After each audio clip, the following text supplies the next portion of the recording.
знають, як це робиться в Одесі, особливо коли пристрій застає з нестями. Джаз – це музика, під яку хочеться кохати, і яка змушує серце битися частіше.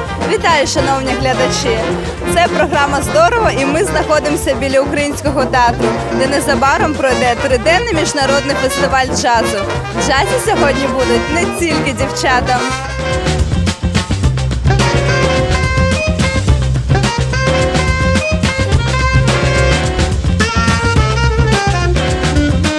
Моя любовь к джазу началась из классической музыки.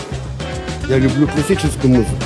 И когда классическая музыка начала переходить в джаз, когда началась импровизация, а джаз начал приближаться к классике, вот тут началась моя любовь к джазу. 11 лет подряд мы ходим с удовольствием на джаз-фестиваль.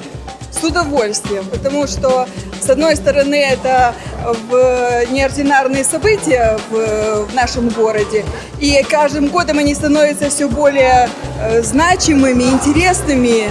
Мы очень рады этому событию, как будто мы каждый играем на своем инструменте. А в общем это называется город Одесса. Скажите, пожалуйста, что для вас джаз? Джаз – это удовольствие, это расслабление, это куча эмоций. Как вы считаете, насколько актуален джаз среди молодежи? Я считаю, недостаточно, но мы его будем продвигать и прогрессировать.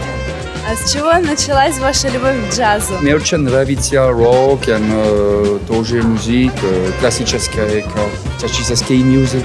Очень интересная программа. То, что собрали в Одессе, я думаю, достойно даже столицы, потому что очень интересные коллективы, очень много стран. Поэтому, я думаю, получу удовольствие от проведенного вечера. С чего началась ваша любовь к джазу? Не знаю, она вот как-то с рождения так бац и началась. Вы впервые здесь? Ну, в этом году, да, вообще, конечно, нет. Одеса завжди була в центрі усіх яскравих подій. Це місто, яке поєднує у собі традиції різних народів, як і джаз, який виник завдяки злиттю європейської та африканської культур.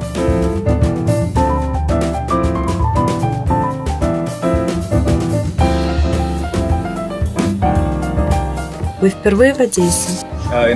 В Одессе да, в Украине нет. Когда началась ваша карьера? Это длинная история. Мы все начали играть, когда были молодыми. 3 года назад мы начали этот проект. Этот проект Dry Rock and Cries базируется на французском кинематографе 60-х годов. Мы стараемся создать картины, фотографии нашими музыкальными произведениями. Джаз для меня – это самая прекрасная форма искусства. Она позволяет мне раскрыться и быть свободным. Очень приятно, что в этом году вы собрали такой многонациональный состав.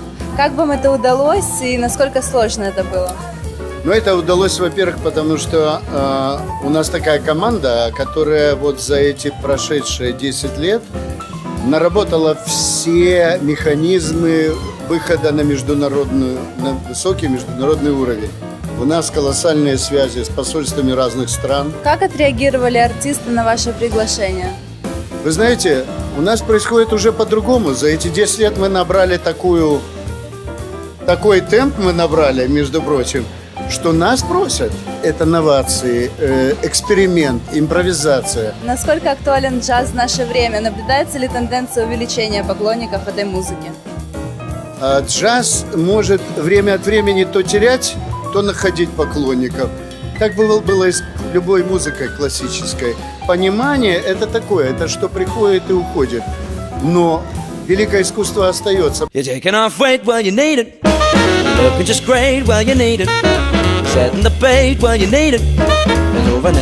сподіваємося, що Одеса по праву займе місце джазової столиці України. А це дуже здорово.